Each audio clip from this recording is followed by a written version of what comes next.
Prime Minister Justin Trudeau is declining an invitation to Washington this week.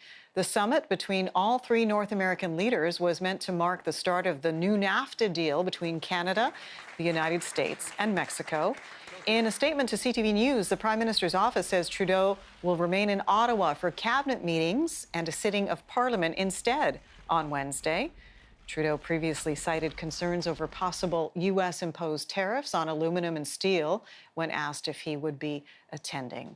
For more, I want to bring in political analyst Michael Geoghegan. He joins me from Williams Lake, BC. Michael, good to see you again. Thanks for having me. So, is it a snub for the Prime Minister not to attend if he has official Canadian business? I mean, on Wednesday, there's a sitting of Parliament. There's a release of a federal financial snapshot that's very important. What's your take on his not going to the United States at this time? Well, as you indicated, I think he's signaling several things. First of all, Canada's not happy with, once again, these ridiculous threats of, aluminum and steel tariffs. For national security reasons on Canadian-produced aluminum and steel.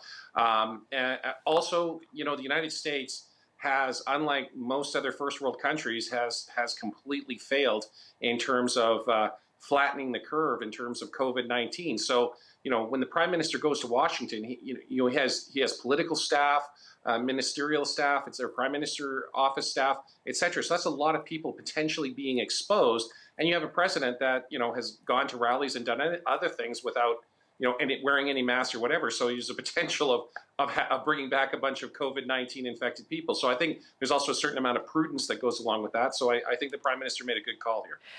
The other thing is the rules are if you leave the country and you come back, you got to isolate for 14 days. Now, the Prime Minister himself may be exempted from that, possibly because NHL players and baseball players seem to be exempted. But you're right. There's a lot of staff, support staff around him. Yeah, exactly. So I think the logistics of that and are you going to grant exemption to, however many people travel with them? That could be really problematic, and you could end up with a COVID-19 hotspot in terms of Ottawa or Parliament Hill. And so I don't think anyone wants to see that. And then also there's just the sense that, Donald Trump is, given the polling numbers, and I know we have to be careful because, of course, the polls showed that Donald Trump would lose to Hillary Clinton 4 years ago. But I think the dynamics are very different nowadays.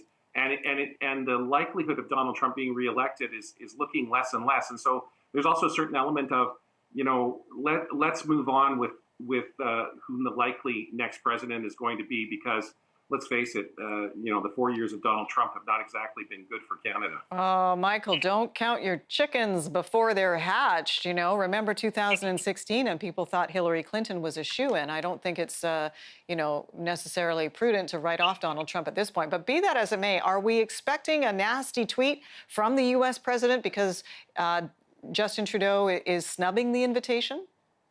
Well, that's certainly within the realm of possibility, and that being the case, I mean, and obviously, yes, we can never take for granted, what happens on Election Day. And also, there's all kinds of shenanigans in the United States in terms of voter suppression, closing polling stations, interesting things with electronic voting machines. So, as you said, we can never take those election results for granted.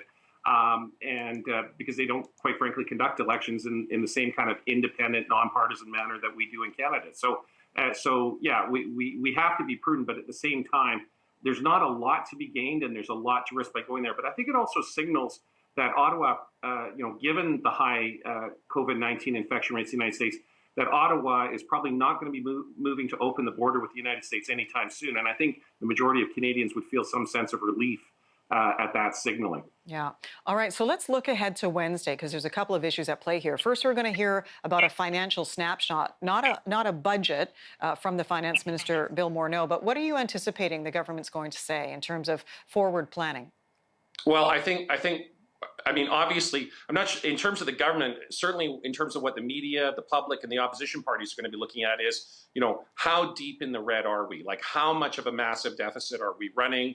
What's happening with the revenue numbers? What's happening with the unemployment numbers? Those sorts of things, because it's those kind of, that kind of information, that economic information out of that snapshot, which is going to help guide people at both the political and bureaucratic levels in terms of what we should be doing moving forward. And keep in mind, in Ottawa, it is a minority government. So it isn't just what the Liberals decide they're going to do. It's also what do the Conservatives want, what do the NDP want, what do the Bloc Québécois, even the Greens.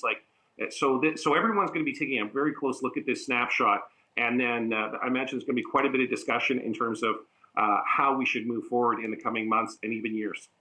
Political analyst Michael Geoghegan, I do appreciate your time. Thank you. Thank you.